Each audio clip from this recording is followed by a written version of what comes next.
Fala galera, aqui fala Família, meu grupo é constituído por Rafael Coelho, Lívia e Vitor, e hoje a gente vai falar sobre função de segundo grau. Primeiro de tudo, por que ela recebe esse nome? Ela obedece esse formato aqui, que seria f de x é igual a ax ao quadrado mais bx mais c. Lembrando que o a sempre tem que ser diferente de zero, porque se ele não for diferente de zero, vamos substituir aqui para vocês verem, f de x é igual a zero vezes x ao quadrado mais bx mais c. Vocês vão concordar comigo que quando a gente multiplicar o zero pelo x ao quadrado, ele vai sumir. E bx mais c é correspondente a uma função do primeiro grau. Então, se tornaria inútil todo o nosso trabalho aqui. Agora vamos falar um pouco sobre o esboço disso. Quando a gente vai esboçar isso no gráfico, a gente vai ter sempre um formato de parábola, sendo a concavidade para cima ou para baixo, determinado por alguns fatores que nós vamos mostrar mais para frente. Por que ela tem esse formato de parábola? Porque quando a gente for resolver isso, igual eu vou mostrar mais para frente, a gente vai resolver o delta, ele vai dar para a gente como resposta duas raízes, que vai ser o x1 e o x2. E vamos seguir então. Deixa eu trabalhar agora com como esboçar o gráfico. A gente vai ter uma série de passos para saber como que a gente vai estar fazendo o desenho desse gráfico, e o primeiro deles é descobrir a concavidade. Como que a gente vai fazer isso? A gente vai usar basicamente o termo A. Lembrando que o termo A ele vai ser sempre o termo que acompanha o x ao quadrado. O B vai acompanhar o x e o C vai ser o termo independente, ou seja, ele não vai depender de nenhuma das incógnitas aqui, que no caso é o x. Então vamos lá. O A maior do que zero, igual a gente pode ver aqui, que é x ao quadrado, ele vai ter a sua concavidade virada para cima. Aqui é o A maior que zero. E quando o A for menor que zero, ele vai ter a sua concavidade virada para baixo. Aqui a gente tem o A menor do que zero. Tem um macetinho para a gente lembrar disso, que é como se a gente imaginasse que o sinal ele funciona como um relógio. Então a gente tem aqui A maior do que zero. Então você vai estar fazendo o sinal de maior e você vai girar esse sinal no sentido horário. Então você vai estar fazendo assim com ele. Então ele estava assim, ele vai ficar assim. E o A menor que zero, que estava assim, vai ficar assim. Então, e basicamente isso. Vou trabalhar agora com o segundo passo de como esboçar o gráfico, que é descobrir o delta e as raízes logo após. Então vamos lá. A gente tem a fórmula do delta, que é delta igual a b ao quadrado menos 4ac. E depois a gente vai trabalhar com x igual a menos b, mais ou menos raiz de delta, sobre 2a. Lembrando que essas incógnitas aqui a gente vai descobrir naquela fórmula lá, que é o f de x igual a, vai ter um exemplo aqui, o x mais 6, que é o a, o b e o c, que é o termo independente. Então vamos lá. Resolvendo essa conta toda, você vai conseguir o valor do delta e as raízes consequentemente. Então, se o delta for maior que zero, ou seja, se ele for positivo, você vai ter duas raízes diferentes nos seus valores. Se o delta for menor do que zero, você vai ter duas raízes com valores não reais. E se o delta for igual a zero, você vai ter duas raízes iguais. Então vamos lá. Voltando para a explicação do quadro passado, a gente tem que o A maior que zero vai ter a sua concavidade apontada para cima e o A menor que zero com a sua concavidade virada para baixo. Então a gente tem aqui delta maior que zero, ou seja, vai ter duas raízes diferentes. Então ele vai interceptar o eixo x em dois pontos diferentes. Então aqui, ó, se ele tem essa concavidade virada para cima e intercepta ele em dois pontos, então ele vai ser mais ou menos assim. Enquanto que ele vai interceptar duas vezes com a sua concavidade virada para baixo, ele vai ser assim. Então vamos para o próximo. O delta é menor do que zero, ou seja, o delta é negativo. Você vai ter duas raízes não reais. Então ele não vai interceptar o eixo x em nenhum ponto. Então ele vai ser assim, no caso do A positivo, e assim, no caso do A negativo. Não encostando o x em nenhum lugar. E se o nosso delta for igual a zero, nós vamos ter duas raízes iguais. Então a gente só vai apresentar ela uma vez, que vai ser o ponto em que ele vai interceptar o eixo x. Então, se o A for igual a zero, ele vai ser assim, tendo esse ponto aqui. E se o A for menor que zero, ele vai ser assim, nesse ponto aqui. Na continuidade, a gente vai ter agora, de como esboçar o gráfico, o terceiro passo, que é a interseção com o eixo x. Então, vamos imaginar uma parábola aqui, que está cortando o eixo y nesse ponto. Então, a gente quer descobrir as coordenadas desse ponto. Então, se você quer descobrir onde ele intercepta o eixo y, você tem que concordar comigo que o x vai valer zero. Se a gente substituir na equação, que é f de x igual a x ao quadrado mais bx mais c, quando a gente substituir isso aqui por zero, você vai concordar comigo que a gente vai estar anulando os dois, deixando como resposta só o c. Como f de x é igual a y é igual a c, então a nossa interseção com o eixo y vai ser definida basicamente por zero e c. Continuando, então, a gente vai ter o quarto passo, que é descobrir o vértice. O que seria o vértice? O vértice seria o nosso ponto máximo ou o nosso ponto mínimo, dependendo da concavidade da parábola. Então, se a concavidade está virada para baixo, a gente vai ter o ponto máximo. E se ela está virada para cima, a gente vai ter o ponto mínimo. Então, vamos supor que a gente vai ter a concavidade virada para cima. O vértice, então, sendo esse ponto, sendo o ponto mais alto. Então, a gente quer as coordenadas dele, que vai ser o x do vértice e o y do vértice. Como que a gente vai descobrir isso? O x do vértice vai ser definido por menos b sobre 2a. E o y do vértice por menos delta sobre 4a. Então, faz a substituição e você vai ter sua resposta, substitui, joga nas coordenadas, você vai ter aí as coordenadas do seu vértice.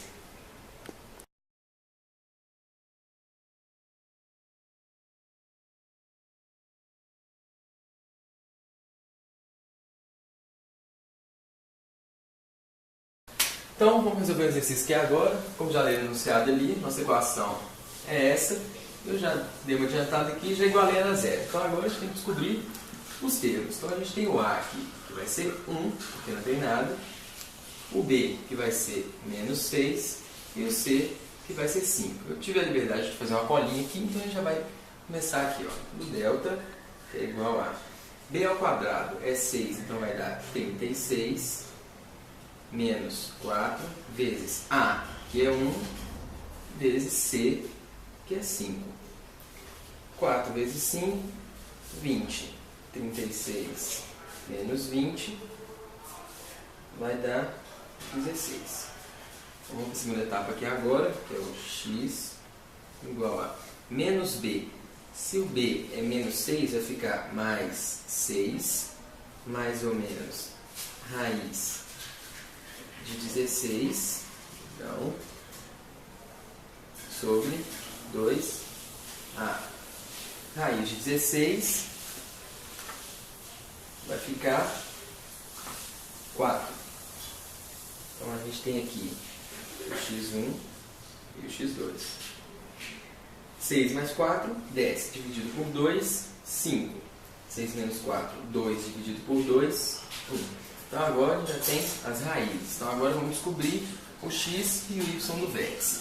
Então, aqui a gente tem o x do vértice, que é igual a menos b, por ele ser menos 6, vai ficar 6 dividido por 2 vezes 1. Então, vai dar 3.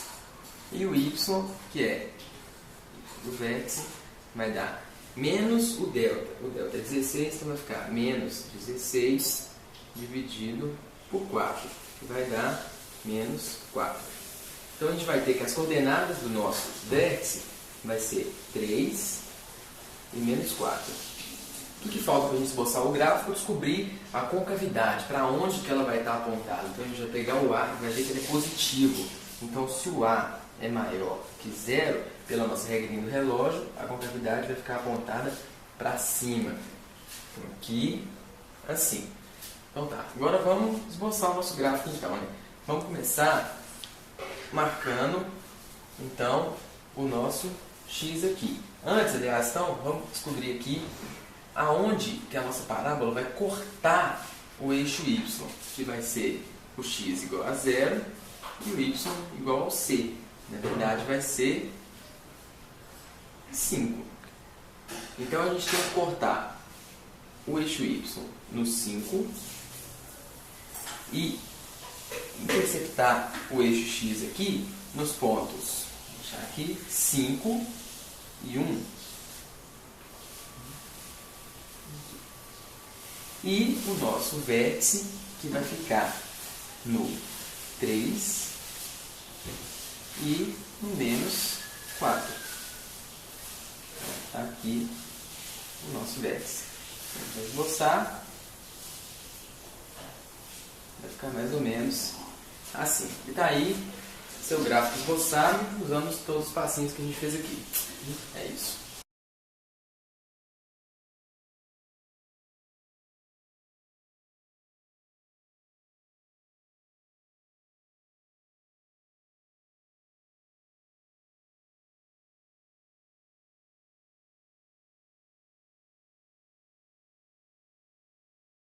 Então, muito fácil. A gente tem a equação aqui, a gente vai começar identificando os termos dela aqui. Então, o A é menos 2, o B é 8 e o C, como não tem ninguém, é 0. Eu fiz um esboço aqui mais ou menos para a gente ter uma ideia de como o A é negativo, que a contabilidade vai ser virada para baixo. E para a gente ter uma ideia, para a gente inferir, aliás, como ele já disse ali, que o eixo x é o chão. Então ele chutou a bola, ela atingiu o ponto máximo dela, que é o que vai ser pedido na letra B, que vai ser o vértice, e terminamos aqui com o momento de chegada da bola ao chão. Então vamos lá, o primeiro exercício a gente tem que descobrir as raízes para a gente descobrir aonde eles vão interceptar o eixo x. Então aonde ela foi mandada é aonde ela vai estar caindo, e isso pelas raízes. Então vamos usar a nossa colinha aqui, então a gente tem o delta igual a b ao quadrado, 8 dá 64, menos 4 vezes menos 2 vezes 0. Então a gente já vai cortar isso tudo aqui, vai sobrar o 64. Então vamos lá, aí vai ficar x igual a menos b, que é 8, mais ou menos raiz de 8, porque é o 64, dividido por 2 vezes menos 2. Então vai dar menos 4. Então vamos lá, então, a gente vai ter o x1 e o x2. 8 mais 8, menos 8 mais 8, 0. Dividido por menos 4, 0 também. Menos 8 dá menos 16. Dividido por menos 4, vai dar 4. Então, se a gente tem 0 e 4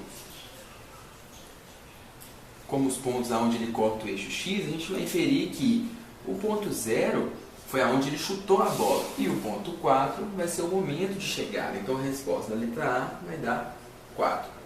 Segundo, ele está pedindo para saber a altura e o tempo de quando a bola atingiu o seu ponto mais alto, ou seja, quando ela atingiu o vértice. Então aqui, ó, o x do vértice vai ser menos b, então vai ser menos 8 dividido por 2 vezes menos 2.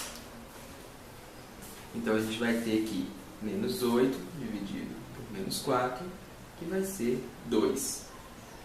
E o y do vértice, que vai ser menos delta, o delta é 64, vai ficar menos 64, dividido por 4 vezes menos 2. Então vai ficar menos 64, dividido por menos 8, que vai dar 8. Então, a nossa altura, a maior altura que a bola atingiu foi de 8 metros, por ser o y do vértice, já que ele fala que o eixo y se refere à altura, é o h, e o tempo quando ela alcançou isso foi o tempo de número 2. Facinho. Então é isso aí, muito obrigado pela colaboração. Nós somos do 3º ano do CSMD de Magnavaca, nossa coordenadora e professora é a Denise, e é isso aí. Valeu, gente.